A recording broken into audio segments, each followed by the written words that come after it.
Hey everybody, I'm Keith. And I'm Justin. And this is Forgetting Walls. We want to welcome everyone to this week's podcast, episode number 4. And this week... Whoa, number 4. Yeah, number 4. That's right. We're going to really kick things off this week differently. Mainly because we figured, well, since we're 3 episodes in, let's just go ahead and change the whole format of the podcast.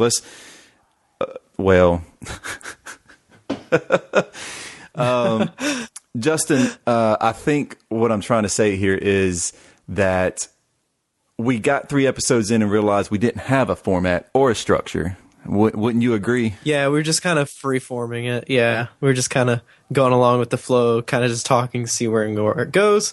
And we decided we kind of want a little bit more structure and a little bit more kind of, knowing where we're going to go each week. So, yeah, and I'm excited. Yeah, exactly. Definitely excited. And we were talking last week. We finally said, hey, we probably need to meet beforehand, like a couple of days, and talk about a lot of stuff. And so that's what we did. We got together and said we need to do something and we need to plan it properly. And here we are. We are here in episode number 4, ready to give you all we got.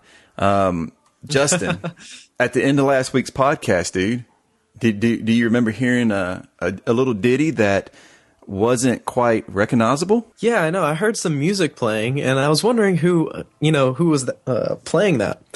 Because I've never heard of that band. I never had heard that kind of music. And, we talked about music the entire time last week. So, yeah, absolutely. Who was that, Keith? Well, if you go back in time 1 week, I mean, if you get in your little, you get out your house, you go into the backyard, and you get in your little time capsule, or for some people, you may have a DeLorean, and you set the date back for 1 week.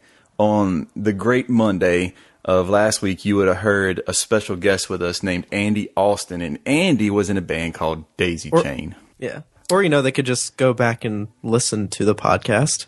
It seems a little bit easier. Yeah, well, I've been kind of stuck in the 80s this week. So, I'm forgetting our dubious advantage of having the World Wide Web at our fingertips. And it's not a radio broadcast that's not being recorded. So, yeah. But anyways, yeah, last week, if you go back and you could check, hey, and I suggest everybody go back and listen to it one more time. I may have to do the same. But at the end of the show, each week we throw a little random soundbite just to kind of, I don't know, maybe give people a little... Okay, we're just trying to be funny. So that's really all it is. We're just trying to be funny.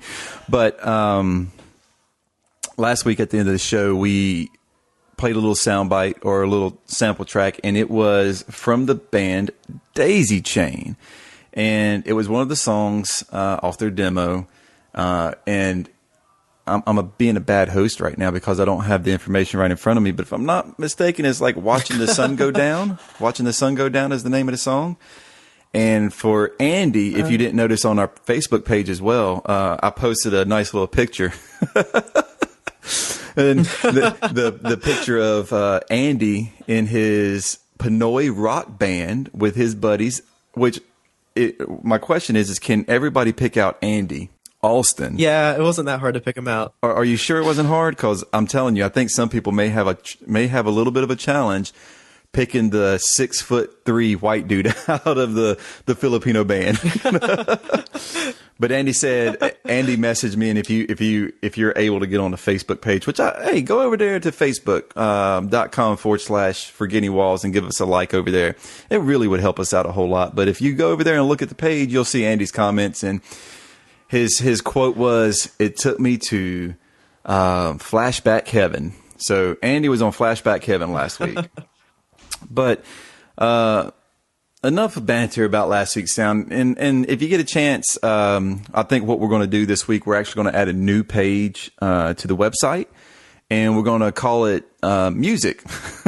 Simple music. We're just going. What do you think, Justin? Music's just real good, right? Yeah, music. Maybe listen to this. I don't know. Just a short page where we'll put like musicians and sort of things that we can listen to or that we want to put out there. So yeah, Justin's always, got good creative ideas when I'm just like music, right, Justin? I mean, that's what we're doing. But anyways, maybe go check that out too if you want. We're going to put Daisy Chain wouldn't mind us putting a couple of their songs up on the website just to have people go in back in time to hear the band Daisy Chain. But anyways, enough about Daisy Chain this week. Justin, so you're back in school at full time now. Classes are full on. How's that going for you? Yeah. So I'm back, finishing up my last year in college. And yeah, so I went to classes and they seem pretty easy this semester. Seems, not too bad. Just a lot of reading, which being a religious studies major, I'm pretty used to. So it's not that bad. There's a lot of subjects I'm interested in, a lot of things I'm really passionate about. So I'll be writing a lot of papers and getting a lot of things out there. So, gonna stay busy that way. But in terms of like, busy work and having a lot of stuff to do like every day doesn't seem like that big of a deal. Well, so, that's looking forward to the semester. Yeah, that's real good because, you've got a lot of work here to do. That's true. A lot of work here to do. This takes up all my time. You're going to make me fail college, Keith. Jeez. Oh my gosh, I know. I am the totality of your failure at college, I'm sure. So, so like this week was a long work week as well. I'm just sitting there thinking as I'm working and I'm driving, doing what I'm doing. And I'm just like, man, one day all I want to do is forgetting walls. I mean, all I want to do in life is just really work and bridging these gaps, whether it's from inside the church walls or outside the church walls, wherever it is. I just want to work in this element of, trying to reach people for Christ, but in doing so, building relationships and loving people. And it was just a long, long week. And I had, I listened to a lot of podcasts and, just kind of just taking things in. And it's, I wished I had a real funny story this week, but all I could actually give you is real, like, sad and depressing stories this week of monotonous driving and staring through the windshield and thinking, God, I love you so much. But this week has been the worst weather week. It's been wet and cold all week and just, ugh. But on the flip side of that, there is a lot of good things that happen. We won't hyper spiritualize anything this week, but I'll just say, because I am a Christian, God was good to me this week. In the face of all the junk that may have went down, God's still good to me. So, I don't know, Justin, what do you think? Was there any funny story? Oh, come on. No, absolutely. Our planning meeting on Thursday night with Kelsey in the background was just absolutely hilarious. Especially that I really think she should join us on the podcast so I can spend most of the time picking on her because all we got to do is let her talk and then let me have at it.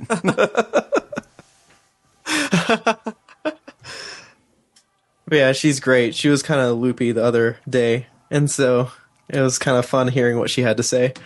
But we'll definitely probably sometime soon probably have her on the podcast. So yeah, while we're talking about this, I think at the end of we have a segment that's going to be happening at the end of the podcast that we just want you to pay attention to. So if you're only listening for the meat and potato section of our podcast, please stick around to the end this week.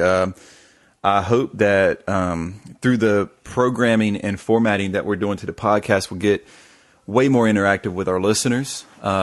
Even though I think right now, Justin, I don't know if I can read the metrics on the website enough or well enough to see what's really going on with the podcast. But I know for sure that we have at least 3 listeners. Me, you, and Andy. Oh, yeah. So, I mean, 3 is somewhere to start. Well, and of course, by nature, my wife is listening because I listen to it in the car with her, and I'm sure Kelsey's checking it out as well. So, 5 people are listening to the podcast that are showing up for 3 subscribers. Yeah, and I've talked to a lot of other people that I go to college with, just besides Kelsey, and like some of my roommates, they've checked it out. Other people that I go in my campus ministry, they've said that they've listened, and so it's starting, it's growing. It's a grassroots movement, but we're starting. Yeah, and we've got a ways to go, but as you can tell, I hope the quality sounds better this week. We did spend a little bit of money. Okay, let me take that back. Oh, yeah. I spent a little bit of money. Hey, I already had the equipment, okay? Yeah, man, but I'm making you sound better, too, on this end. That's true. You know that. I'm making you sound better. It doesn't take much, though. You already sound well. You sound well. But yeah, so like we were saying, we've kind of instituted a few things that may interest people, may not interest people, and stick around to the end because I think there's some stuff that you can get involved in as well. I was thinking about, some of the topics that we're going to be coming into, and, like we were talking about the forgetting walls altogether, and me and Justin have been kind of debating back and forth what we really want to describe us, or maybe not to have a description of who we are, but really where we fit in this world with churches and parachurch ministries and missionaries and, just all the different things that people are out there trying to reach, others for Christ, those who aren't Christians, trying to penetrate those areas, those communities and stuff. And, I know we're starting off, and I usually like starting off a little more lighthearted, but I do want to say that, we may say stuff that, I don't know, I don't want to offend anybody. I'm not out purposely trying to offend people, but I think some things will come across as offensive, which will put people. Oh yeah, no doubt. Yeah. And it'll put people on the defensive. And I'll apologize that beforehand, but I'm not really trying to do that. I'm just really trying to open everybody's eyes. And Justin's the same way. We want to open everybody's eyes to both sides of the wall. It's hard to understand what somebody else is going through unless you walk in their shoes. But if you're not at least opening your eyes to see what's going on in their world, you'll never be able to enter it. You'll never be able to, well, let's just look at it from a Christian standpoint, or from a Christian point of view. Christians can never go into a community if they don't understand what's going on there. If they can't at least open their eyes and look through somebody else's, not even walking their footsteps or walking their shoes, just doing that. I mean, how in the world are we going to be able to go in with any kind of credibility and reach somebody for Christ for what we want to do, and they just look at us and saying, you're just here for yourself. So, that's a lot of forgetting walls. We'll probably nail this down. We'll put some more stuff on the website, maybe write a blog or 2 about it. But what we want you to know is we're still defining ourselves. And, and on the other side, where those who are not Christians will listen to this and go, that's just stupid to think that way. But we're trying to figure out what God's calling is in our life. And I know the first thing in our life that's a calling is simply loving others. Loving others. Yep, I don't absolutely. I don't know where I posted it this week, Justin, but I said something to the effect of, I want to disarm them with funny and equip them with love. So hopefully we can be funny enough to disarm people, because I think that, I'm getting into my stuttering, I can't speak phase here, but, but what I do want to say is that, I'd like for us to be very lighthearted and funny, and I hope our humor is taken well. If not, you can just sit there and say that was a horrible joke and just laugh at us. I don't care. Laugh at me if you need to. I can be the guinea pig of the laughter. So anyways, Justin, man, we talked about formatting, right?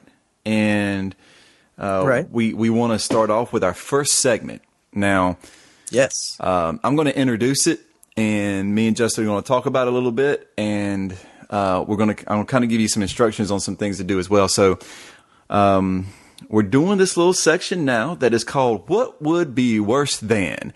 That is the new thing. And what we're going to do is we're going to find a video or an article of the week, and it's probably going to be something really horrific, or usually something that has to deal with, I mean, maybe not all times, Christian stuff, or, but there may be some stuff in the world, and we're going to, have the audio, the video. We're going to actually post the video that we're talking about on the Facebook page. and we're going to come up with 5 things that would be worse than what's happening in the video. It's kind of like, just Yep.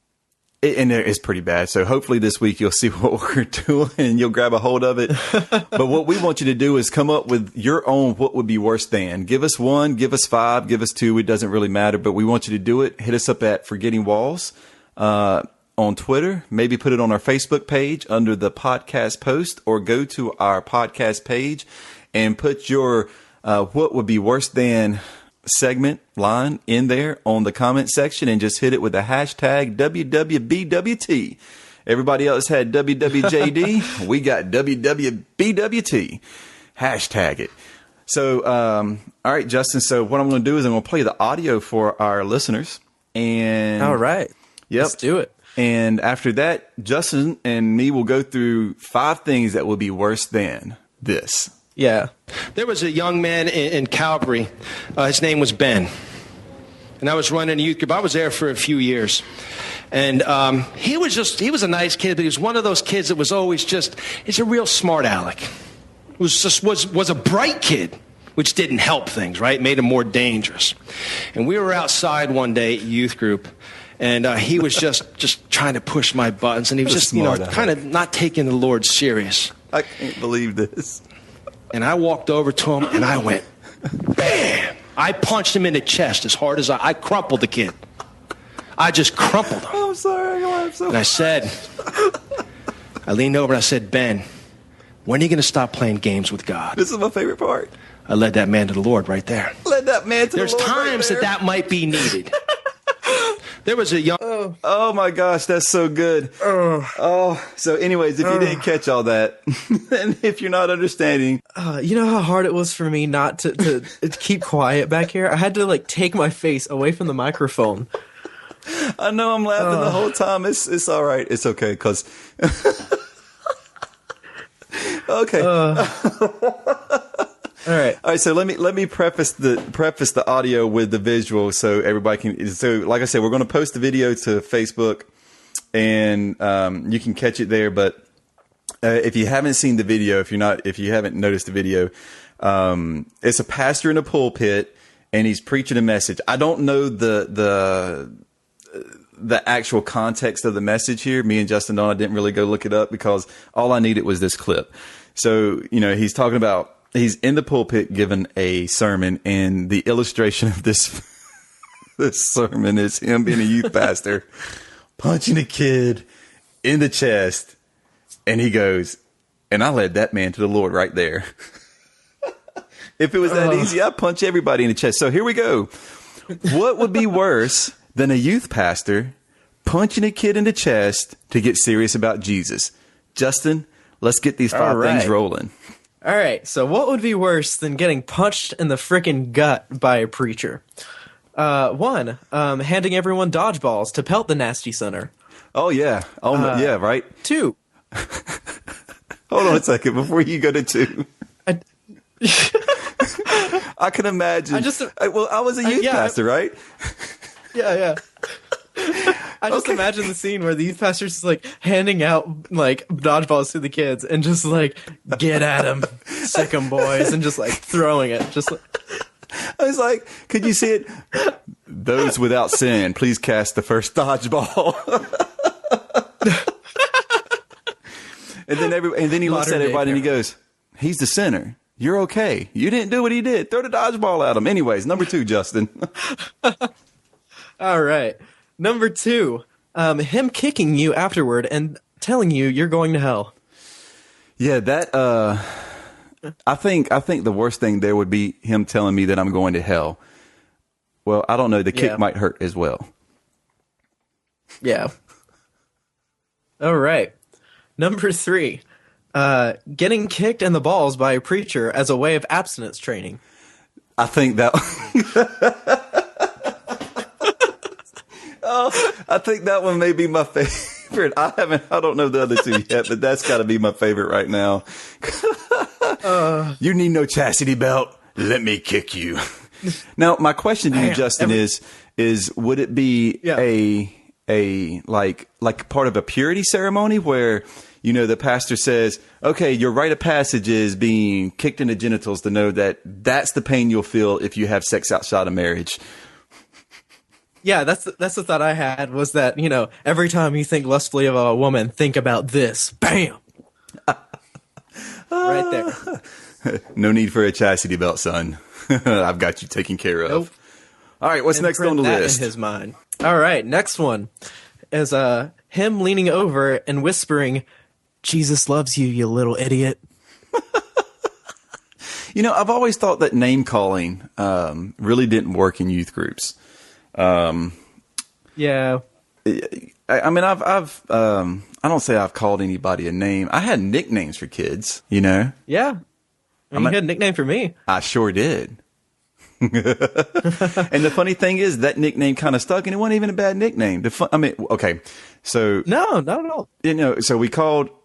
Justin comes into the youth group, and I was introducing him. I was like, "This is the new kid, Justin." So, new kid Justin, and everybody literally in the youth group started calling him new kid Justin. But when the next new kid came in, what happened, Justin? I was still new kid Justin.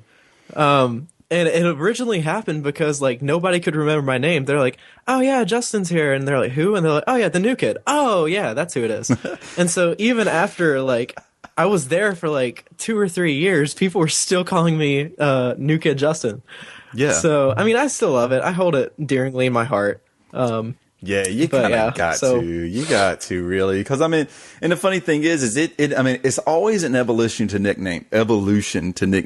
There's, new kid Justin, or it's new kid. But then it literally became, hey, NKJ is here. And I'm like, NKJ? New King James? New King James? No, new kid Justin, yeah. So anyways, what's the last one on the list? Number 5. Oh, yeah, number 5, or number 1, depending on which way you want to go. Exactly. They're in no particular order. No particular order. And so, last one. What is worse than getting punched in the gut by a preacher? The preacher using it as a sermon illustration. And point taken. That was my thing. It's like, hey, Johnny, during service today, what I need you to do is just, will you come on stage and just kind of sit and just do your usual thing and don't worry about anything. I'm just you're gonna help me this morning with my sermon.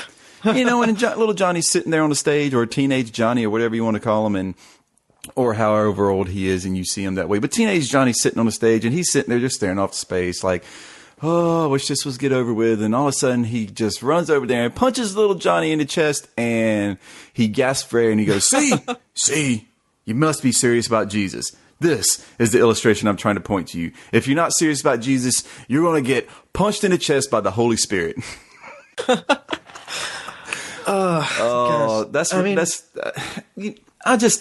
Okay. There's a lot going on this week. I could go from story to story to story this week. What was it? I have a Google alert set up that points out church embezzlement. Don't ask me why. I came across one day about a lady who embezzled like $192,000 from a church over the process, I think, 6 or 7 years. And she was the church treasurer, and I'm thinking, man, that's crazy. So I really want to see how many things else going on. I get an email every day almost of an alert of a new news story about church embezzlement. And it just blows my mind that those things are happening. But going back to our pastor, I call him the gut punch pastor. Even though he punched him in the chest, it's just funner to say gut punch pastor. So our gut punch pastor here is indicative to what we're really doing. Because I'm so disgusted with the image that is being produced by a number of Christians, or so to speak, quote unquote Christians, however you want to look at it. It's really disgusting me how they act and how they portray themselves, and how bad they're doing it, and how much not like Jesus they're looking, or being like Jesus. Yeah. Yeah, and just how much damage they're doing. And like one of the things that caught me in the video was where he says, you know, that he was one of those smart kids. He's a brilliant kid, and that made him dangerous. And Yeah. like thinking about it, you know, that was probably me in youth group. You know, I didn't know Christ way back before I moved and came, you know, to your youth group, Right. But back when I lived in Raleigh. Yeah, I didn't believe in Christ, and I was the kid who always had the questions, and I was, not to my horn, but I was a bit smarter than a lot of people that were in youth group. And so, like, I was probably that kid who was asking the questions. I guess you can count that as, you know, not, you know, respecting the Lord or whatever, because and that's another thing. It's like he was. I could rant about this whole video. I'm sorry. Oh no, But I can too. that's another Absolutely. thing. It's like the fact that he questions and that he doubted. It's like you're not supposed to do that. And if you doubt and if you question, that deserves a punch in the chest. You know. And it's like, Yeah. seriously. Yeah. Yeah. Yeah. Yeah, and to think that because he punched him in the chest and say, "Hey, man, when you going to get serious about God?" and I led him to the Lord right there. That's just the most that's a lie. asinine That's a statement. lie. Yeah, That's the most asinine statement I've ever heard. That's a pastor on a stage trying to toot his own horn like he's somebody. Look what I did. I mean, come on. And I don't care He's if trying people, to be the big bad guy. yeah, I mean, you're really going to tell me that punching a kid in the chest? And I told, it was posted on Facebook. A friend of mine posted on Facebook. And the first thing I did, I was like, this dude is full of crap. There is no way he's doing that. Because if he would have done that, he would have been immediately fired or definitely reprimanded. Because you don't lay your that's hands assault, on, isn't it? you don't lay your hands on a minor as an adult. I mean, come on. At what point do you think that's serious? And now you got a pastor in the pulpit, basically, from my point of view, lying. And if he really did that, then he shouldn't be a pastor and definitely not a youth pastor. Because if I was in that church or if I was that kid's parent, we would have had a lot of issues. And he couldn't tell me, well, he came to know Jesus because of it. And I'm like, nobody ever came to know Jesus at the point of a sword. So yeah, we may got to our rant a little early tonight, but that really pisses me off to hear. And for them to be able to record that in a sermon so people in the world can go, look, stupid Christian. Look at the stupid Christians and how they act. Why do we want to be a part of that belief, that faith system, when we got people like that acting like that? Yeah, it's just one of those things, Justin, that I feel like the guy on the beach digging the hole as the tide's coming in. I don't care how much you dig, the sand keeps falling in the hole. You know, and no matter how much we try to dig Christianity out of these pits that they've been put in by so many different people because of their ambition to be seen like more than they are, to basically be the Pharisees that they want to be. And every time we try to dig it out, the water just rushes in from their stupidity and fills it back up. And maybe this pisses somebody off, but I don't really care. If you're not loving people, you are not leading them to Christ. Yeah. Amen. Well, it's just, it's like, it's using violence to justify, like, trying to bring someone to Christ. And that's never happened. And that's the point when at the very end when he's like, you know, I led that boy to Christ. I'm like, no, you're lying. That didn't happen. Yeah. There's no such thing. It's just, I don't know. I'm almost losing my mind here tonight. It's just like, I don't know. I'm thinking like, oh, here's our lighthearted segment. We're going to laugh a little bit. And I did laugh a little bit, but let me go back real quick and just say this to our listeners. Hey guys, don't forget to go and interact with us a little bit. Don't forget hashtag WWBWT. Hey, go to the podcast site, get on the comment section and tell us what you think about the video. If you don't want to be funny about it, tell us what you think about the video. Give us a good rant. Hey, and if you think we're wrong, tell us we're wrong. But you got to back that one up with scripture, buddy, because I don't think there's anybody out there that can say Jesus would have punched somebody in the chest. So, hey, believe in me, I'm Jesus. Punch? No, absolutely not. No. Well, obviously, the woman at the well, isn't that what he did? Yeah. Hey, lady, you're a Samaritan. Smack in the face. That's your first mistake. Hey, oh no, can you give me a drink of water? I'm a Samaritan. I know I'm really picking because no, he didn't do any of that. Gosh. Oh my goodness gracious, dude. Yeah. It's just one of those things where it can really get me heated if I think about it. And I really wanted to keep this one light, man, but it just didn't do it. So here, let's do this. Don't forget, you can get us at Forgetting Walls. Get us on our page at forgettingwalls.com, and you can do /podcasts. That's plural with an S. And you can go there and comment in episode number 4 what you think. Hit us up on Facebook, and we will post the video there, and you can comment under the video if you like. But we're going to take a quick break, and we'll be right back with the meat and potatoes today. Woo. One by one they began to unravel, and now the truth is out. The voices that I've been hearing, it stands around the cloud. All right, guys, we're back, and what you just heard was a little bit more of the Daisy Chain Band. A little more Pinoy rock.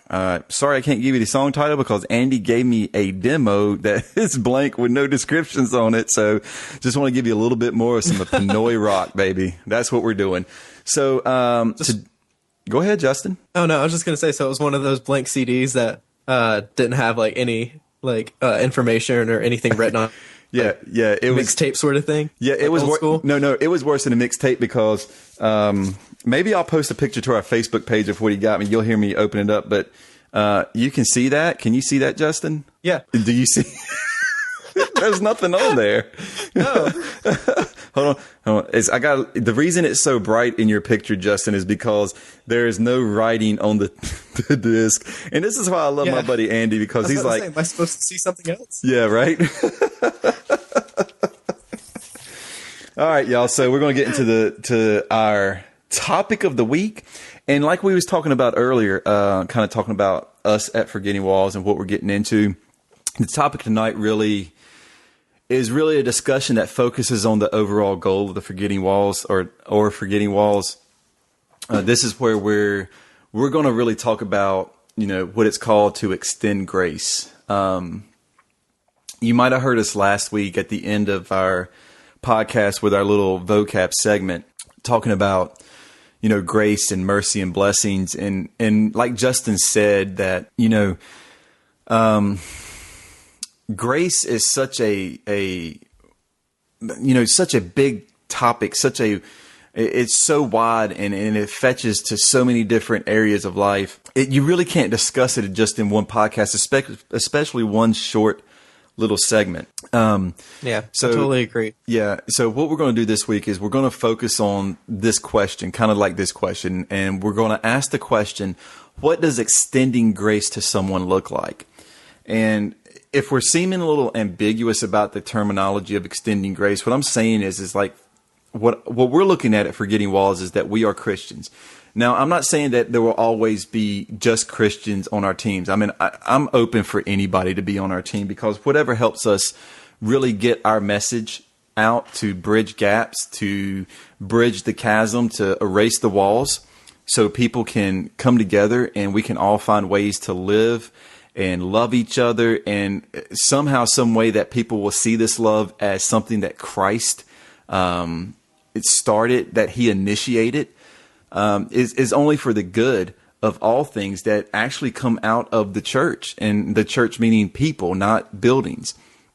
So what does extending grace look like to someone? I start with this, and I'll pass it over to Justin, but I want to start with when I say extending grace, we talked about grace being getting something you don't deserve. And a lot of people say that's really weird to say that, because what is it? What do you mean? I'm getting something I don't deserve. And I'm like, well, if I'm a Christian and you're not a Christian, it's not because you're not a Christian and you don't deserve what I got. I didn't deserve. None of us deserve, from the faith standpoint of God, that none of us really deserve, I guess, his grace or his mercy, but somehow, some way, he saw that his grace, he gave out his grace to us anyways because he loves us. And my concept of extending grace is just saying, hey, I'm here for you. I want to treat you the way I want to be treated, because as a human being, I'm such a narcissist. Do you know what I mean, Justin? Oh, absolutely. I know how you're a narcissist. No, I'm such a narcissist as well. Thanks for the vote of confidence there, buddy. No problem. Anytime, man. But no, I totally know what you mean. I'm such a narcissist as well. it's very easy for me to get in that too. So, yeah, continue with what you're saying. God, I can't get a good help around here. Yeah.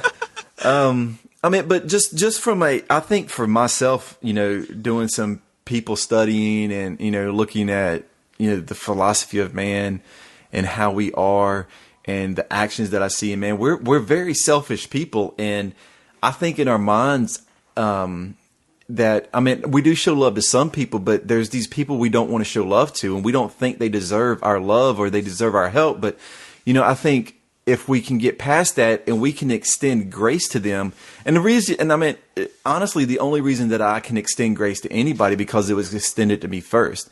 I mean, I don't know about Justin, but I think the grace that God extended to me through Christ is the reason that I extend grace to others. Because, like I said, I'm a very narcissistic, selfish person. Yeah, absolutely. It's because I'm in the same boat as you, because I see myself as very narcissistic and very selfish person as well. And maybe that's just our personalities. Maybe it's just how we are. Yeah. But like you said, I extend grace because, there's nothing to which I deserve that grace from God in the first place. Yeah. And I'm in the same boat as everyone else.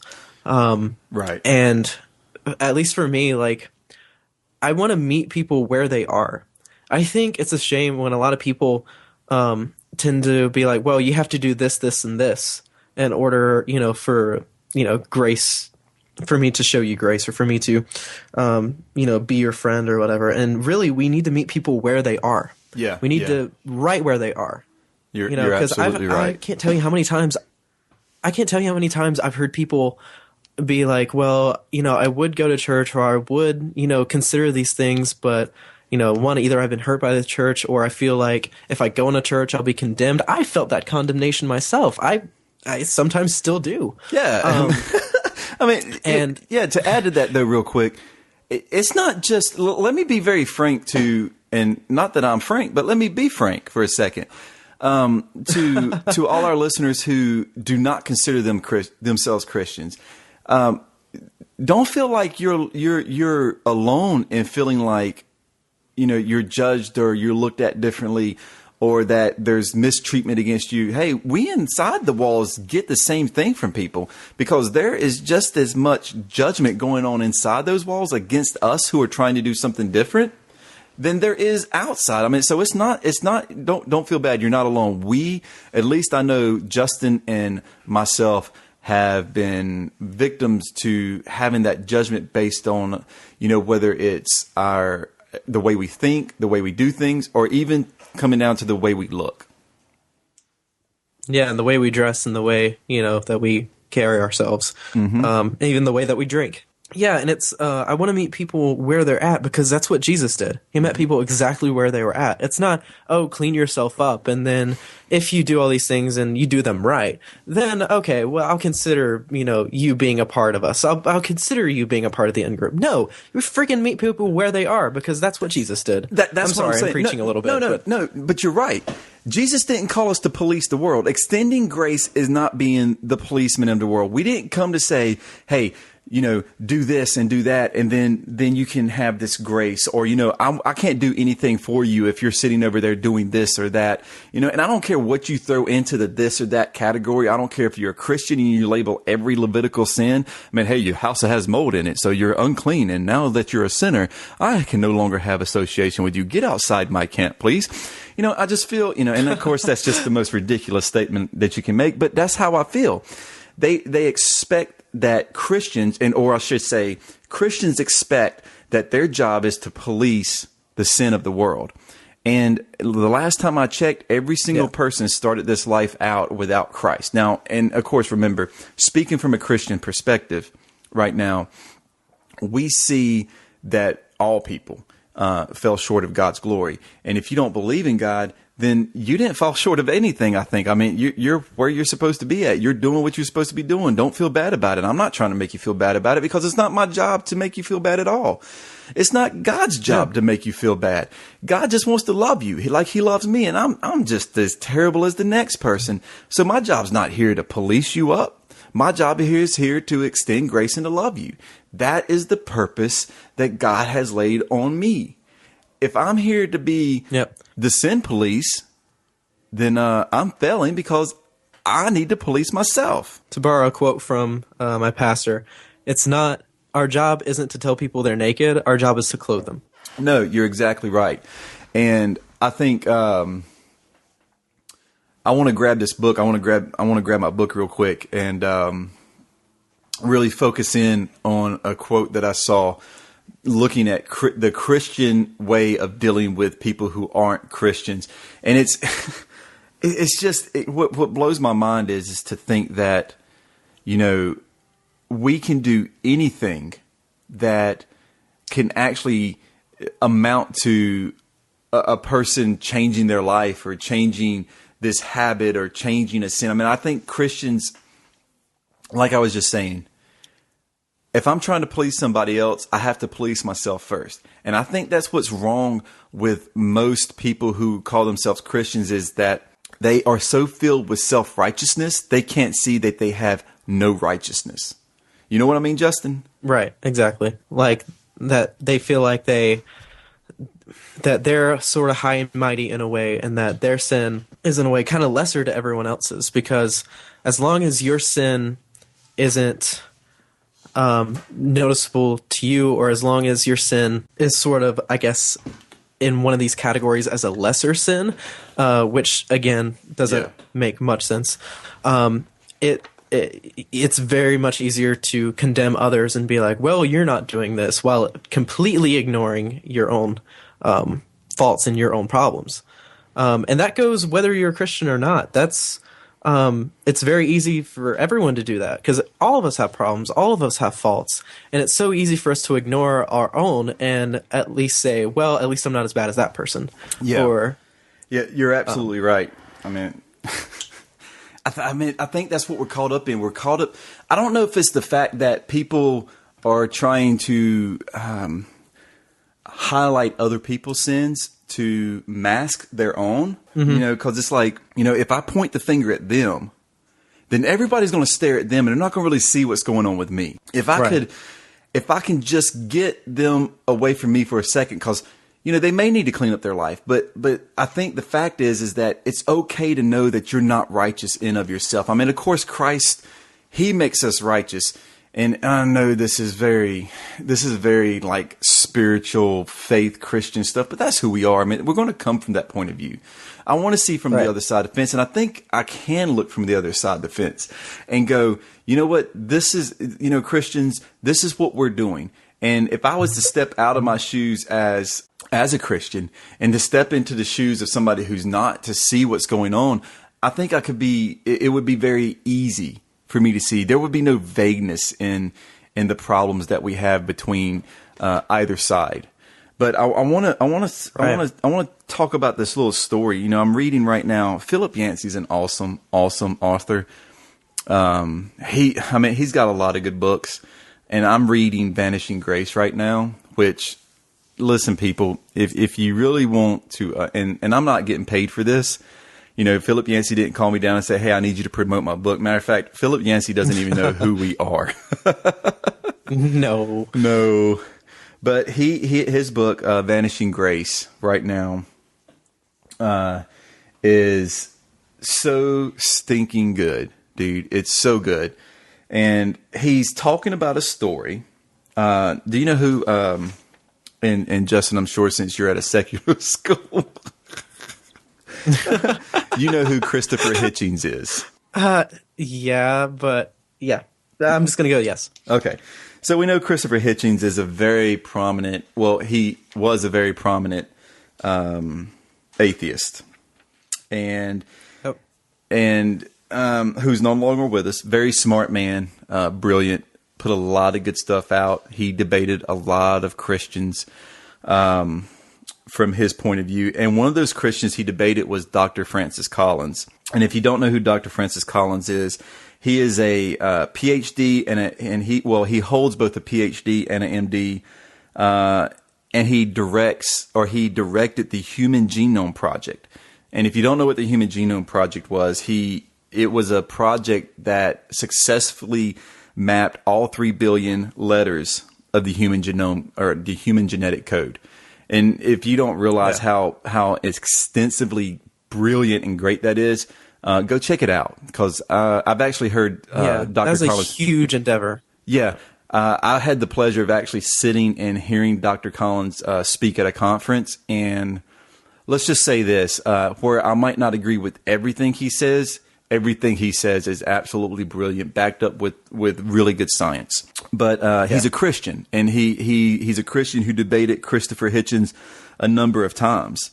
Even though, and Francis, Dr. Collins spoke about Hitchens after, the debates and stuff, and says, I do consider him a friend. And I think Hitchens went back and forth a couple of times. Oh, yeah, he's a friend, and he's to be respected in this. And I think a couple times he called himself, kind of holding that back.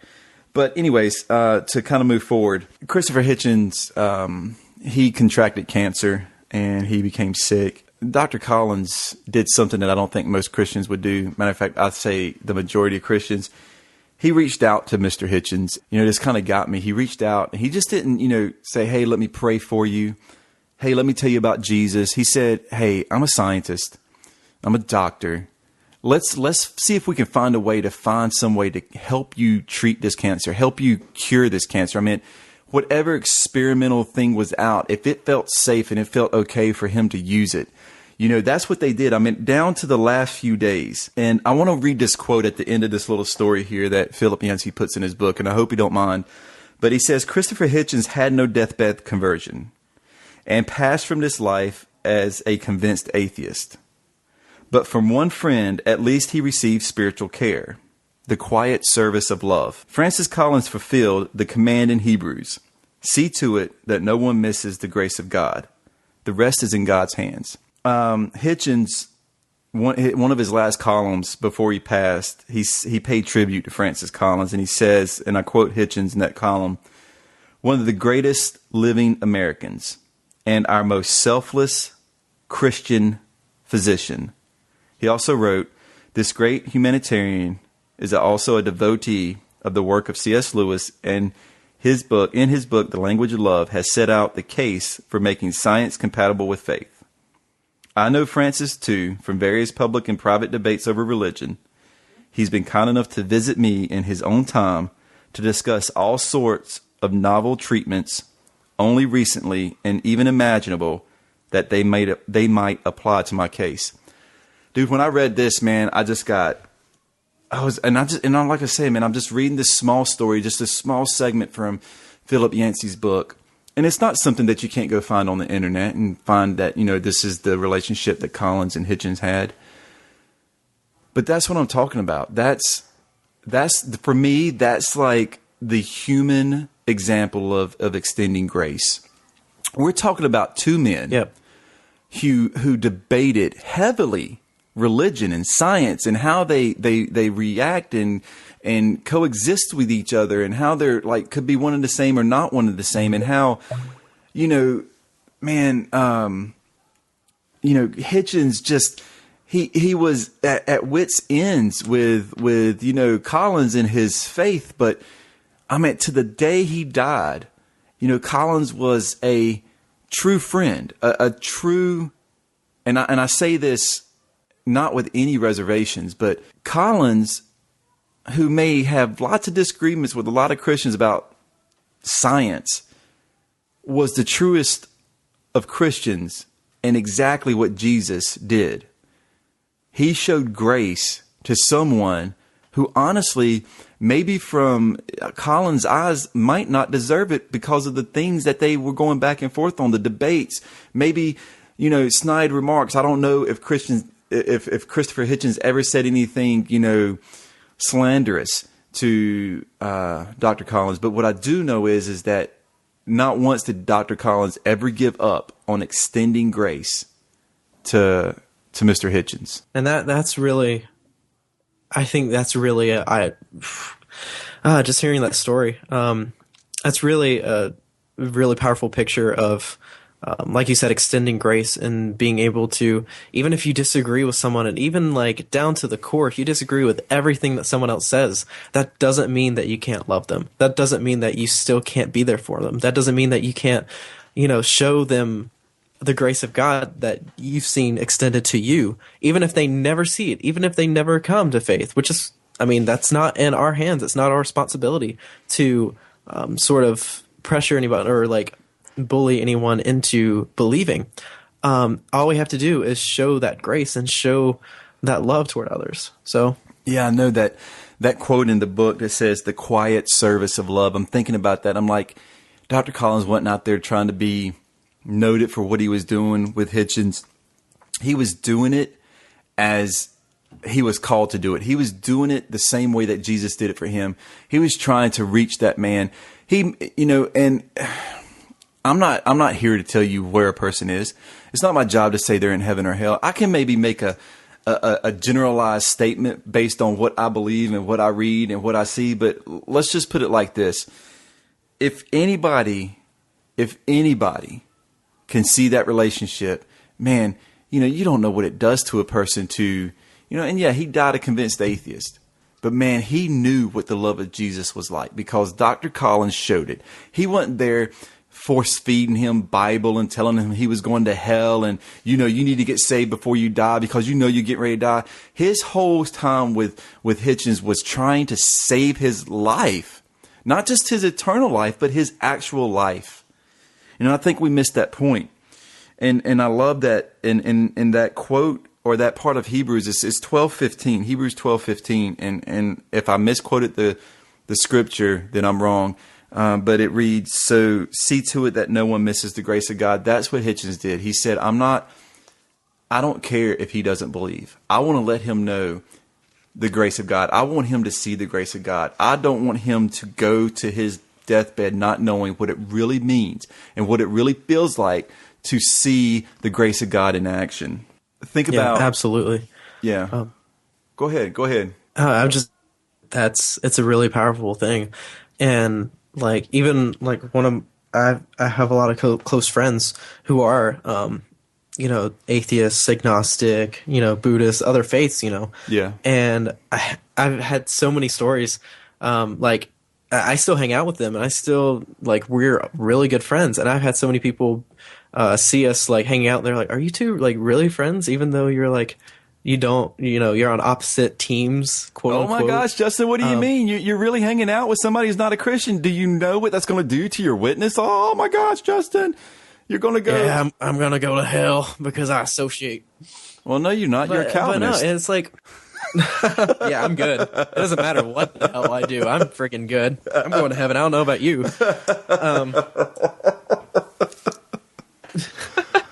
But no, and it's like it's extending grace and still being like friends with these people and learning from them, and it's sad when in a community, this particular Christian community, when there's so much exclusivism and there's so much just kind of like a social club, like a us versus them mentality. Yeah, and I know we're talking about this topic and I want to be real clear. This topic is for both sides. It's for the non-Christians, the people who have or do not have a faith in Jesus, and for Christians who have a faith in Jesus. This topic is we're really directing towards the Christians, but we want to kind of display things for those who have been hurt, who have a real nasty, unfavorable image of Christians, and we want to say, look, we're really trying to show you that not everybody is like what that has hurt you, and because we're speaking to Christians as well, we want to show things in their Bible, in our Bible, in Scripture that we believe, showing grace being extended in the most extreme circumstances. So, Justin, what I'm going to do is I want to give us a couple examples from the Bible, just because, hey, like we said, we open the Bible on this show. So I'm going to give you a couple examples from the Bible that is extending grace. And I want you to think and give me your take on what would have happened if it would have been different. So here's the first one. We're going to go back to Jesus and Peter in the Garden of Gethsemane. So I'm going to lay out the picture for those who don't know Scripture, don't know what's going on. So, and I'm not going to read right from the Bible. I'm just going to kind of paraphrase it to make it go a little quicker. So,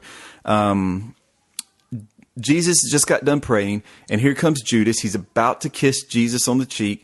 He's going to betray Jesus. All this boils down.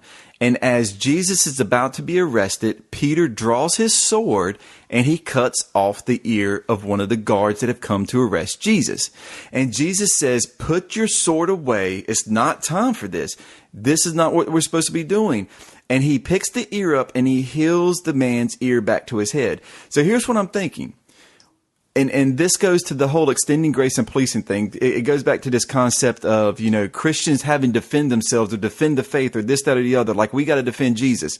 Jesus knows what he's doing. God has everything in the palm of his hand. He doesn't need us to defend him. He doesn't need us to do that. What we need to do is see that people are there living the life they're living, and we should reach out and meet them right there and extend grace. Jesus extended grace to this man. He extended grace by healing his ear and letting him know, all right, I can't take it back what Peter already did. I can't take that back because sometimes Christians act with, rashness and stupidity. That's the only thing I can think of it. I mean, I understand why Peter did it. I understand that he felt like he had to protect Jesus. But I think if he really knew who Jesus was, if he got it through his head yet, who Jesus was, because we know he didn't. He goes on in a few minutes or in a couple hours to deny him 3 times. If he really knew who Jesus was in that moment, Peter knew he didn't have to protect Jesus. Peter should have known that he didn't have to defend Jesus. And I think for Christians, we get so caught up in trying to defend Jesus that we don't realize he is more powerful than anything here and that he can do it on his own. And this is just speaking to Christians. I know people who are not Christians will not either believe what we're saying or understand what we're saying. But as Christians, if they see us as Christians and we have this faith in Jesus, this God, this all-powerful God, we should be able to let Jesus handle the things and us just extend grace and love them. What do you think? I mean, do you think I'm wrong in that assessment? I think you're completely right, Keith.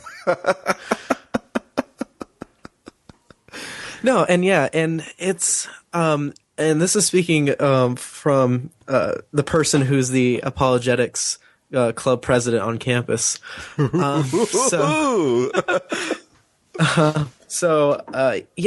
gets to this point.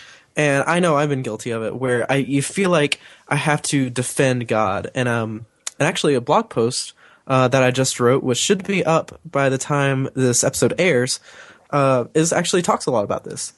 And that I feel like I got into this mentality where I felt like I had to defend God. I had to come up with all these arguments and be able to have an iron proof for God, even though you can't prove God no matter how hard you try. I felt like I had to have all these different things and all these things set up so that any attack or any sort of argument that come my way, I would be able to defend God, because I felt like, I was the only thing standing in between the other person and God. But ironically, I was the thing standing in between the other person and God. Yeah. And so, it came to a point where I'm just like, all right, what are these arguments going to do? Am I arguing just for the sake of arguing and trying to win a point? Or am I what is the purpose of this? And I realize I have to love this person, because God, I think, can handle being critiqued. God can handle that. I think that he's big enough. I don't have such a low view of God that I think that we are his only defenders, and that if we lose, then he's somehow disappointed us, or that somehow we failed God. All we have to do is love and speak the truth. I'm not neglecting speaking the truth. Right. I totally believe that that's a part of it. But it's not in a dogmatic and insulting and almost violent way of trying to get others to convert and trying to get others to understand. Trying to get others to, like you said, come to Christianity at the point of a sword, because that was never the point. Trying to argue someone into the kingdom. Yeah. And so, that's all we have to do is show love to them. And that's really, I have so many more testimonies and so many more stories of people who I just stopped trying to argue and just loved them. Right. And that they saw the grace of God working through me instead of me putting up this intellectual front. And so there's so many more stories where that proved to be so much more effective. Yeah, So it's just it kind of blows my mind how, you know, and this is my thing. It's like we're a human being. Okay, yeah, we're Christians, and you know, we're saved by the grace of God, and you know, we have this in us to go and preach to the whole world, proselytize to the whole world. But you know, I just never saw it where we were supposed to go out with this air of arrogance and superiority, like we're better than everybody else, and that what we're saying, you know, should be the end all, say all of everything. I mean, you know, we could actually be getting this wrong at some point. I mean, oh, absolutely. I mean, I will be the first to admit that. Yeah, I mean, at any point that one person can say, "Oh, I think I've got it all down," you know, it really needs to go back and check out, you know, how many times other people got it wrong. All right, hey, you want to talk about another? Here's another episode of Extending Grace, and it's extending grace in a little bit different way. But we're going to talk about a person who had it, who thought they had it right, who thought that, you know, they knew God. They were the most pious of all the pious. They were the most studied of all the studied. They studied under the best theologians of their time. They knew what it meant to follow God. They followed the letter of the law. So let me set the scene up. We're in Acts, right around chapter 6, 7-ish. We got a young man who's a Christian who is, technically speaking, we can't prove it through the Bible, but is considered to be one of the most faithful guys at this time. And he was let's just say he was voted in as deacon, and his name was Stephen. His name was Stephen, and he's been dragged out of the city, and he's about to be stoned. Here's the thing. It wasn't before, but as he is being stoned, in the process of being stoned, young Stephen, you know, he's crying out, and he says, "Lord, do not hold this sin against them." I mean, he's praying this, right? And there's a man there that we're talking about, the pious guy named Paul, or Saul, depending on if you're Greek or Hebrew. Pick your name. Yep. But he's standing there holding the coats, and adjustingly, we're trying to figure out exactly what he's doing. But we know he's approving of what's going on. But Stephen prays this prayer. And guys, I don't know about you, but if I'm standing somewhere and people are pelting me with stones with the intent to kill me, I'm not quite sure I could say I'd be praying, "God, forgive these people." I'm not sure what I would do. But I might bank on the side that I'm probably not asking for forgiveness for these people, because it's got to hurt. I mean, and I don't know what Stephen felt. I don't know how God intervened. But, and that's the question I want to ask us, you know, can we pray that prayer today? And I know this is going, and Christians, we're speaking to you. Can you pray that prayer in the midst of where, I mean, so that others can see the grace of God? And this is what I want to ask, right, Justin. This is what I really want to ask. Okay. And I'm okay. And let me preface this by, I'm asking a question that's already been asked. This is again from Philip Yancey's book, Vanishing Grace. He asked the question, would Saul, would Saul, who became the Apostle Paul, have met Jesus if Stephen hadn't prayed for his enemies? That's a really good question. I've never heard it that way, and all I can say is I don't know. I can't say like, yeah, he would have. I mean, the part Calvinist in me is like, oh yeah, he would have come to Christ anyway. But then, oh hell! Then, like another, no part one of me, can escape the hand of God. But yeah, and another part of me is like, well, you know, I believe God used Stephen as a as a way possibly for that to happen. But, you know, I don't know, because, you know, I can't see the sequence of events. I don't have that ability to, right. you know, zoom out and be able to judge, you know, whether or not it would have happened. But that is a good question. That makes me think. Yeah, I don't know. Yeah, and and it's just, I mean, it's just a question. I mean, because, I mean, if you're reading this book, he literally ends that section with that question, because he's not going to answer it either. I mean, I don't mind trying to throw my hand in the pot and saying, hey, I'll take a stab at it as well. But, you know, I'm thinking the same thing. I mean, was the grace that was shown by Stephen right there the catalyst? Now, we know, I mean, we absolutely know that Paul had an experience. Well, Christians who read the Bible and believe it know that Paul had a experience with Jesus. And I guess the question isn't that Jesus had it laid out in a plan, but was it the fact that Stephen called out to God saying, hey, these are the guys, this guy, these guys, forgive them, reach out to them, show them grace, you know?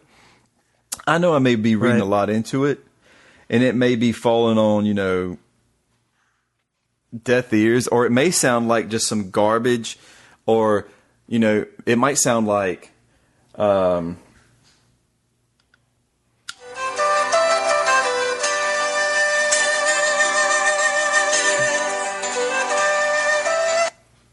it could sound like that.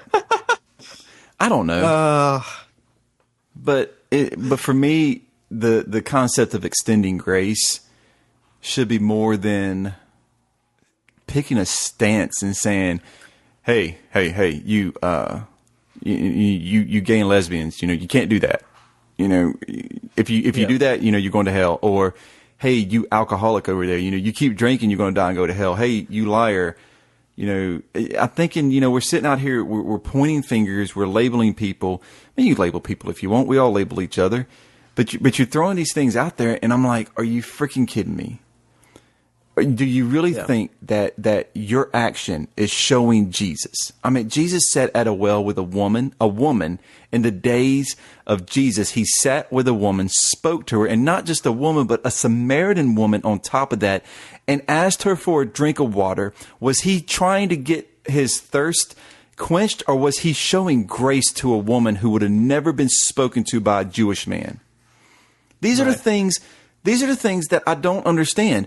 Why can't we, who are Christians, read the Bible and act like Jesus? It's because we are fallen people. We are sinners ourselves, if you want to use the word. We are self-righteous, narcissistic people who only see our interpretation and never, ever really look at what Jesus said. Let's just be real for a second. If we sat down and read the Bible in such a way that we took everybody else's teachings and said, I'm not using those. What I'm using is my own eyes and my own brain and my connection with God, and I'm going to read these words and see what he meant to tell me, we wouldn't be doing half of the stuff we're doing today in Christendom. You may be right. Maybe. Maybe. Just maybe. Yes. What's Chewy doing here? I don't know. I think I got a little heated and he was trying to calm me down. Go on, Chewy. Calm me down, Chewy. Calm him down. It's okay. I need, you know, it was the dark side. The dark side was taking over. It's okay. It's okay, Keith. Han shot first. It's okay. What? Don't, we ain't going there, buddy. We ain't going there. we ain't going there. Oh no. Mm-hmm. Anyways. Yeah, so, I mean, there's so much more to this topic of extending grace. And I'm sorry, Justin, I took up all this time and just ranting and raving and going on about it. But, man, I tell you what, this is why we're here. This is why I said, Justin, hey, we need to do something. Let's do something. Let's get out there and see if we can get our voices heard on this. Let's go after this concept of showing grace. Let's go after this concept of building bridges. Not building bridges. We want to close the gap. We want to erase the walls that is literally sending. Okay, disclaimer for all people who aren't Christians.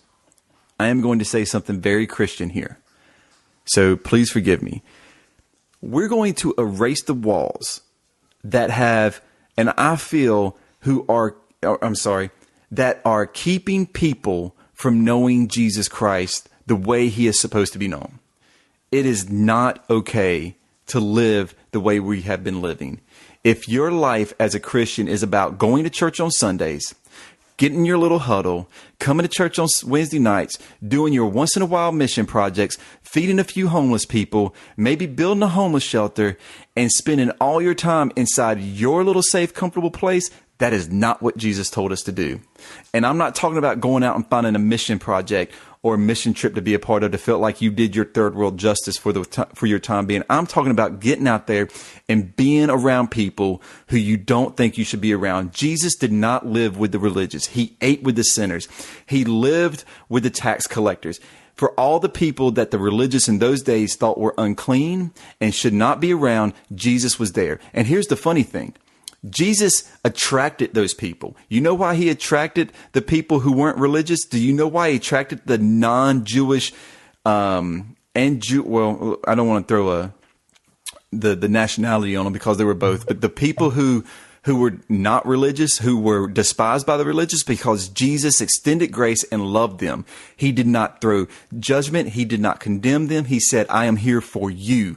I am here for you. He was here for the Pharisees too, but they didn't want to listen. He had to smack them around a little bit with his words, but he still loved them too. I mean, it's just blowing my mind. It blows my mind. We can't see what Jesus did and imitate Jesus. Paul said it.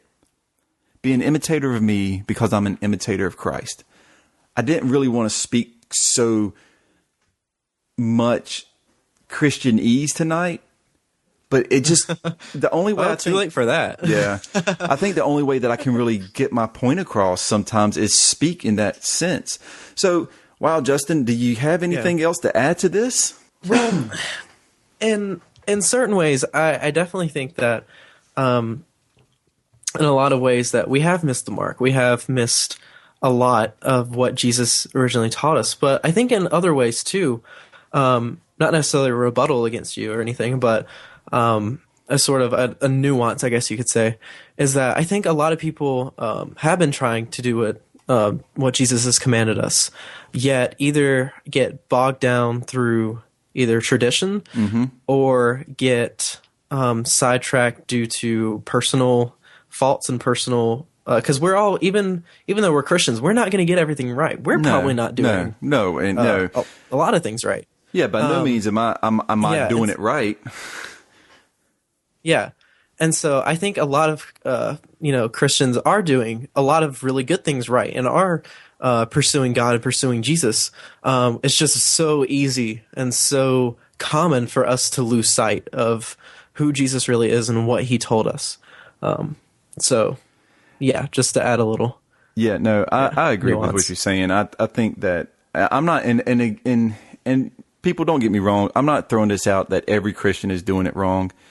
And maybe not most Christians are doing it wrong. Maybe it's just a few that are being seen in the light. Maybe it's a minority. I don't know. But what I do know is that I've seen it with my own two eyes. And, when you get heated up and you start ranting, you just start throwing words out and generalities start happening. And I believe there's a lot going on. But that's my thing. I think we need to stop. And we need to be aware of what's going on. And I think the biggest problem is that people are not aware of it, because they're being told they're doing okay. Right. But if we stop and we yell a little bit, if we stop and yell a little bit, maybe somebody will listen. Maybe somebody will go, hold on a second, I need to change. And hey, people, I need to change. I'm not talking about you. I need to change. There's a lot I need to do in my own life and how I interact. And that's why we're doing what we're doing now. And that's really why we want to reach out. Yeah. So, man, Justin, extending grace, dude. So I don't even know if we answered the question, but I hope we shed a little bit of light on it, Do we ever answer the question? I don't think on so. This podcast. I don't think. I think we need to change the name of the podcast from Forgetting Walls to Forgetting Questions. Forgetting the question. So everybody. Hey, if you got any other ideas or topics, or you want to comment on this section, like we said, just go on the webpage and check it out. We will return in 1 minute, maybe less, maybe more. 1, 2, 1, 2, 3.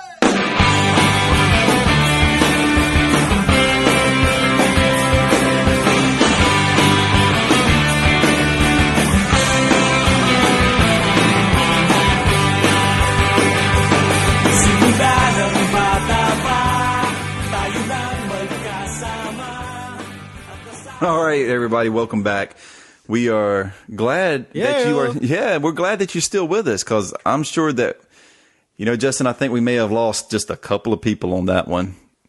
And that means we lost our whole viewing audience. Thanks, Keith. Oh, okay. Jeez. Viewing audience, listen to me like they can see us. Our listening audience.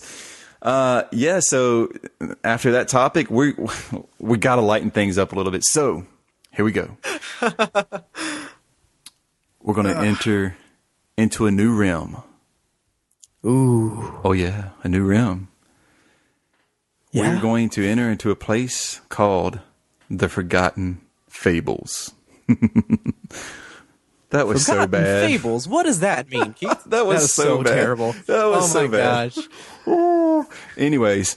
Okay, so we're both doing this series. We were thinking about something to talk about, and we came up with this concept to kind of talk about these B-rated movies, these sort of older or newer if there's really terrible movies that are newer too. Just to talk about them and kind of break them down and see what we can find in them. See if the gospel comes out of any of these. So,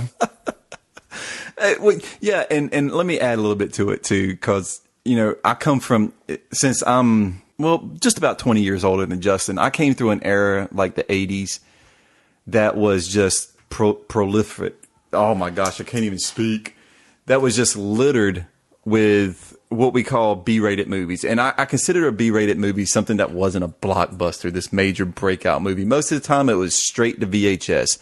Yes, people, I said VHS. For some of us, that's what we lived off of through the 80s and most of the 90s. DVD was non-existent. And come on, streaming? I remember VHS. Well, you should. You have parents. Yeah, so, yeah, I'm not that young, so... No, I mean, I watch VHSs. Come on. Yeah, come on. I know. I know but I think there are some people who go, VHS? What is that? Anyways. Oh, yeah. But yeah, I came through an era, but I did come through an era of, and I love B-rated movies. And I use the word B-rated not to say that they're terrible. And I'm not saying all the movies we're going to watch and kind of review a little bit are terrible, but they just weren't mainstream and blockbusters. So, that's kind of what we're hitting at. We're really looking at movies that, I want to say that at some point are so terrible, they're the greatest movie ever made. So, Justin, this week's movie, I got to pick it. Yeah. And yep. Let me highly recommended this one. Yeah, let me preface this. I was really excited to watch it. Yeah, let me preface this by saying this is not a terrible movie. And the only reason it gets I would say it's B-rated is because of the quality of the movie. You really can't find a digital remastered. But I think this is one of the greatest movies of all time. Some people would say no. But I feel one of the greatest movies of all time that was ever made, was a Kung Fu movie. And let me get a little shout out too, because my buddy, if he gets to listen to this, will agree with me. One of the greatest, Mr. Sean Judah, Bashan Lavelle. We're going to give a shout out. Calico. The movie is The Five Deadly Venoms. Woo! Wow, that's really woo. But yeah. So you told me to watch this movie, and I honestly haven't seen that many kung fu movies. They're never really been my style, my really tastes. Me and Keith, we have very different tastes in movies. I'm a musical kind of guy. Yeah, and Keith is more action and kung fu. So, we have different tastes in that way. So I was kind of hesitant about. I was like, I don't know about this, but it actually was pretty good. I'm not gonna lie. The English dub was a bit, could be wonky in a few places, but... Wonky? Come on, dude. It was downright bad at points. I'm thinking, is that really is that really how they translated what was going on there? Prison Clan rocks the world. Woohoo! But yeah, so Five Deadly Venoms, kind of give you a little background or backstory to it is... five guys who have five different techniques I'm going to let Justin talk a little bit more in this segment, but 5 different techniques, and they're trained and they kind of kill their master. And there's a guy who wants to get revenge. So he's got to team up with some of them to get some of them because they're like, let's just call them superhuman kung fu powers. Yeah, like kung fu masters, like super, like, yeah, that's a good way of putting it. Like martial arts, East Asian superpower. Yeah. So we have a few different breeds here. We have the snake, and we have the toad, and we have the centipede, and we have, hold on a second, the scorpion. I'm going to blank on this. And the last one is the lizard, if I'm not mistaken. There, let's see. Yep. Okay, because it's like one of my favorite movies, but I always have a hard time remembering one. It's because I'm getting old and the brain is going away, dude. It's just going away. But yeah, understandable.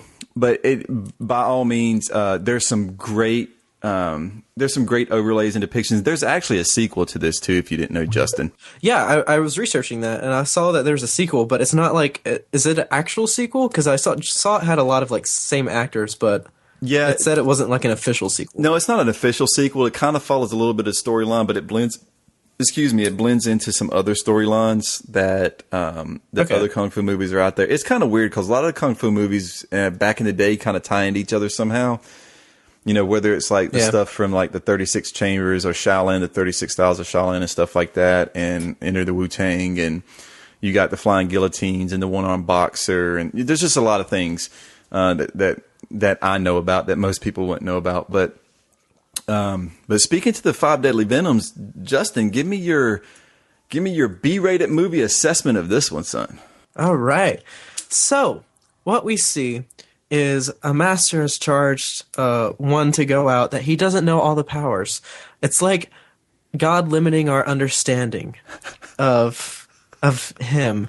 And so we have to go out and learn from others. It's very applicable to what we're doing here at Forgetting Walls. I'm making this up right now as I go along. So he limits our knowledge in that way, and then we have to go to others because others hold different pieces of knowledge that we have to go to and learn from and be able to understand. And some people, their knowledge is not good knowledge. They have knowledge of evil, like the knowledge of good and evil. They ate the bad apple of that tree. So you don't want to associate with them. And so really you have to fight them. Oh, this comes all back for a circle. You have to punch them in the chest. Maybe that preacher was right, actually, after all. See, I don't know. I'm confused now. If I was that kid, I would have put a little snake on him. I get the little, you got the fangs and the tails. You got them. Yeah. Let's just say this. The 5 Deadly Venoms is a must watch. If you've never seen it, please go out and check it out. Hey, and it's so easy. Go to YouTube, search 5 Deadly Venoms. They got a couple of different versions out there of the full movie. I absolutely love it because what it is, okay, we're going to be very hokey about this. This is our satirical match the gospel to the movie segment too. So, here we go. What I see is that everybody, no matter how prideful or arrogant they are in their own strengths, everybody has a weakness.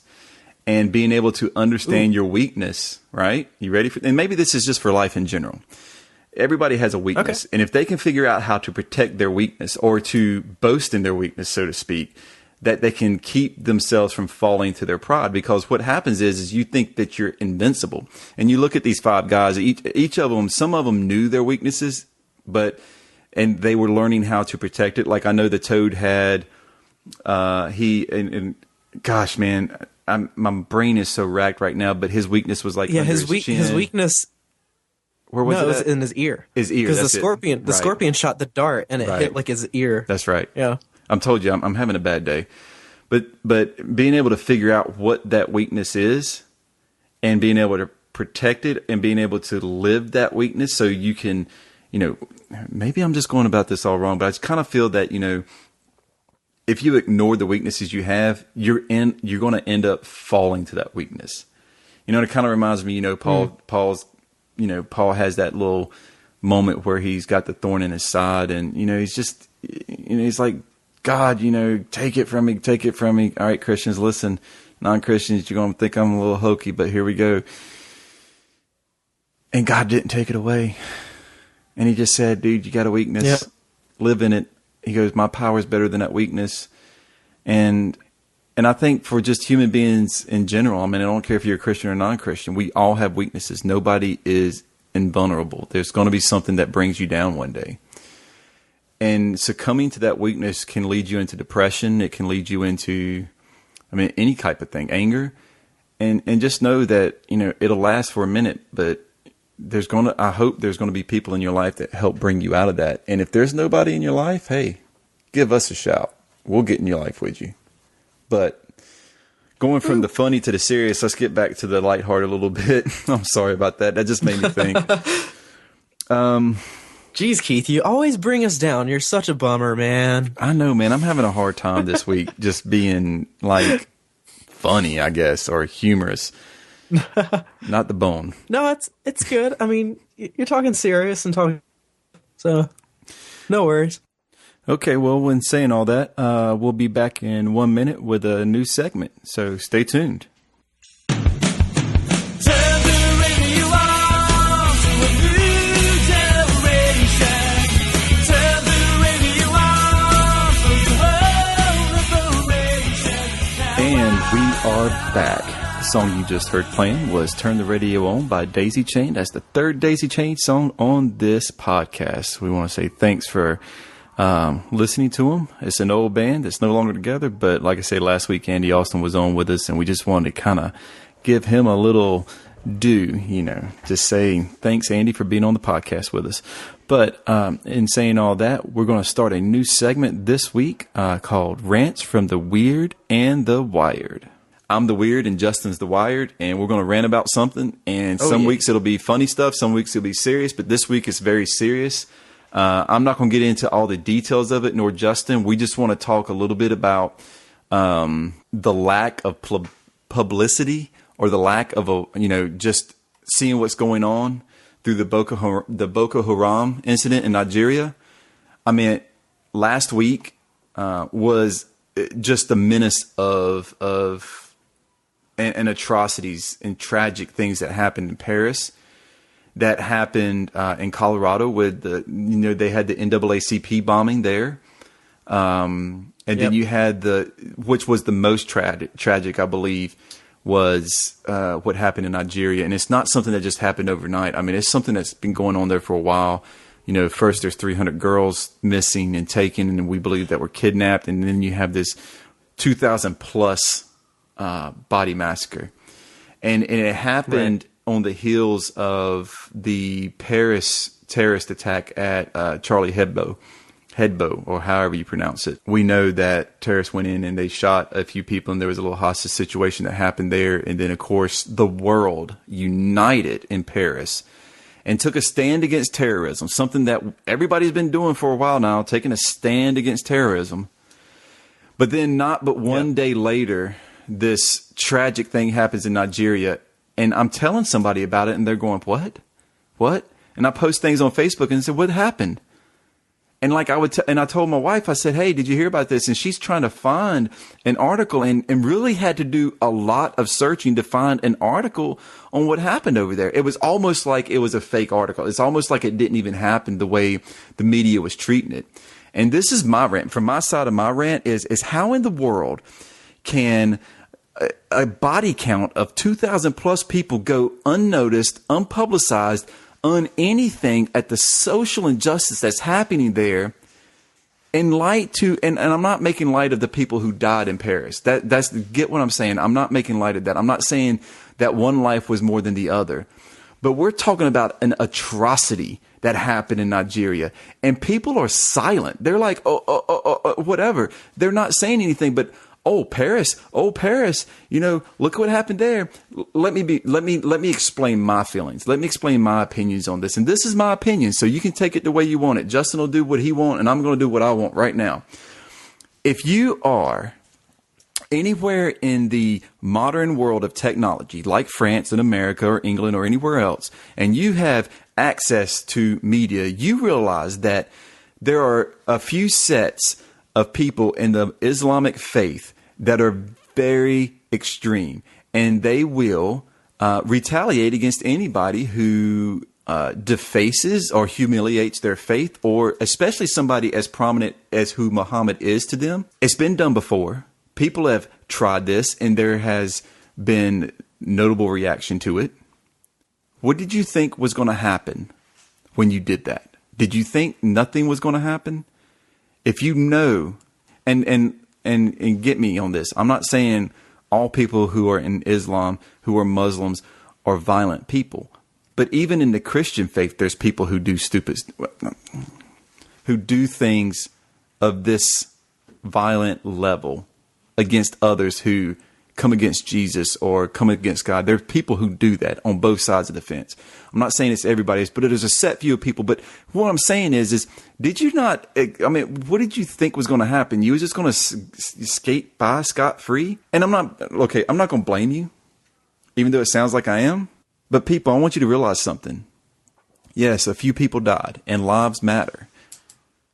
But when this takes the cake, and I'm going to give my opinion why. Because Nigeria doesn't matter. That country doesn't matter to Americans. It doesn't matter to Europeans.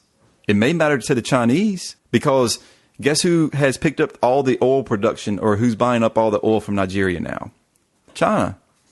They're going to get involved in it. They want to solve this issue. America doesn't have any interest because over the past how many years, their hand in buying oil from Nigeria has decreased considerably. Is that why?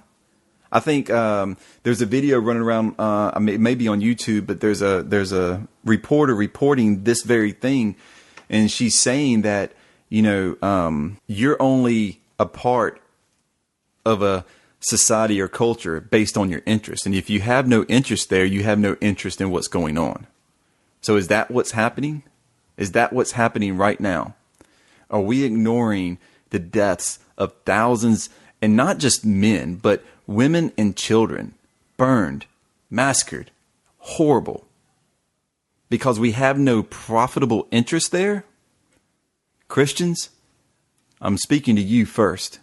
We need to stand up and say, look, we need to show our support, our prayers. We need to reach out, whether it's just praying. I don't care what it is for you, but just make other people aware of what's going on more than a magazine, a satirical magazine who makes fun of people and somebody retaliated. I'm talking about people who were innocent of everything, kids, children. I want to make people aware of what's happening. If you didn't know this happened, if you're so in the dark, you didn't know this happened, do whatever you can to find out and pray. And non-Christians, I'm speaking to you too. All lives matter. Nobody made a story of the bombing at the NAACP. I don't care what you think about the NAACP. I have no gripe against them. It's not, you may have racist tendencies or whatever, but there are still people who were hurt, injured, died. Whatever happened anywhere in the world, we should count all lives mattering. So that's my rant from the weird side of things. Sorry. Justin, what do you think? I mean, you covered a lot. And all these are such multi-layered issues. And like with the thing that happened in Nigeria, like I haven't honestly heard almost anything about it until I was talking to you and to some other people earlier today.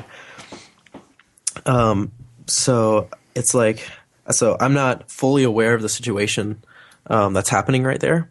But if the reports are true that thousands of people were massacred, and which seems to be the case, that's absolutely frightening. That's it reminds me of early 19th century, just in a different on a different scale, and just in a different place, and that we still have the capacity, or that's still totally capable to happen. Even in our, so-called advanced society.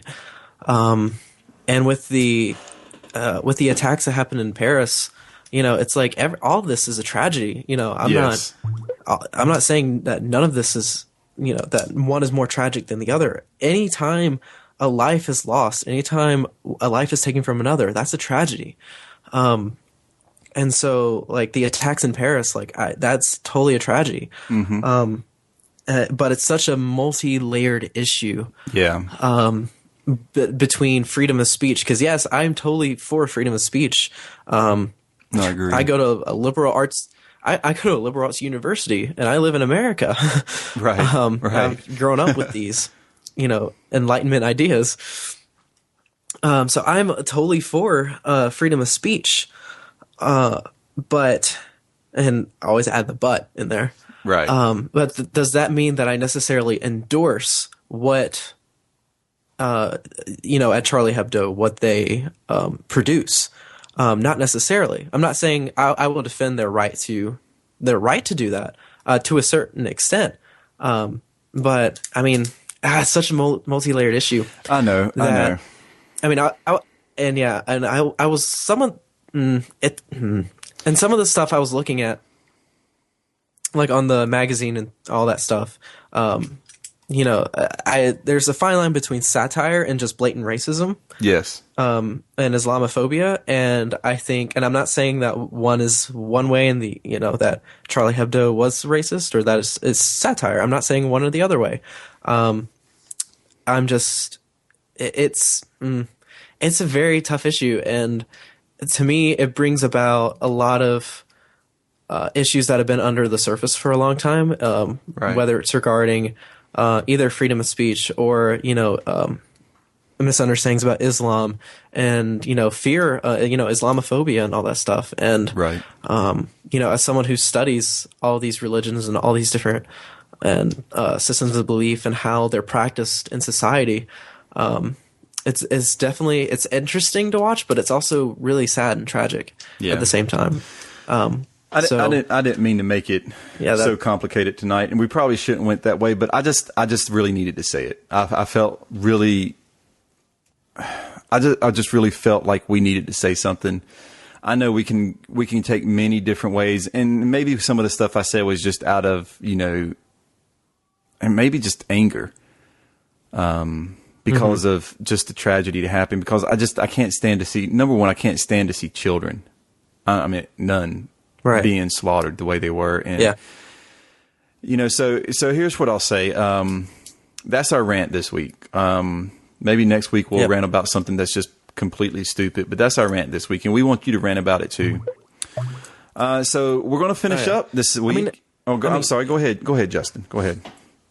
Oh no, I was just going to say that, it's an important issue. And I think to ignore it, I think that would be the wrong thing to do, is just to completely sidestep it. So yes, I agree. It's a very difficult issue to tackle and to talk about. And really, no matter what you say, no matter what I say, right. People are going to disagree with it. Yeah, and exactly. That's fine. No, and I want them to disagree with it. Yeah, exactly. As long as we don't call each other out and be like, oh, you're just a bigot for believing that, or oh, you're just you're promoting this and this. Well, I'm sorry. This is just this is what and it's a way to open up the dialogue and open up conversation about these really serious things and serious issues, which I think need to be talked about, because I think ignoring it doesn't solve anything. So that's my final little rant. And it's our opinions, and if you don't like it, hey, get up with us. We'll talk about it, because anything that can make me question things or make me ask questions of myself about stuff is a good thing.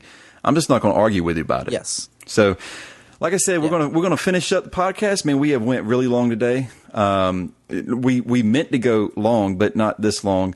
We want to finish up with one final segment this week, and it is the Coffee Talk question of the week. And this new segment basically covers questions that we want you, our audience, to answer. We want you to give us a little feedback on some question we ask you. And this week, we were going to kind of hit our topic this week, but I think this week what we want to do is talk about the new episode format. We did things a little differently. Would you done anything differently of what we've done today? Did you like something? Did you not like something? Was something too cheesy, so you can't never do that again?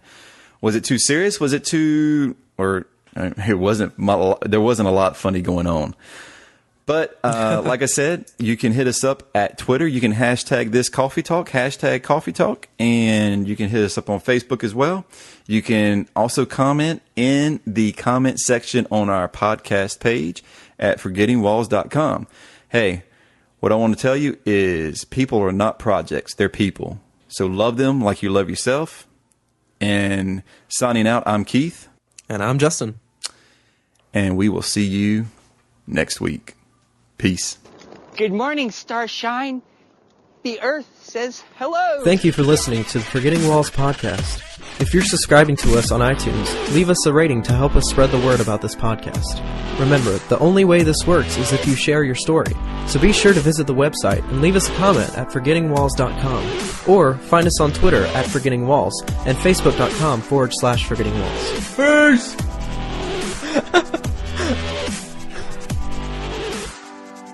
Bam! I punched him in the chest as hard as I crumpled the kid.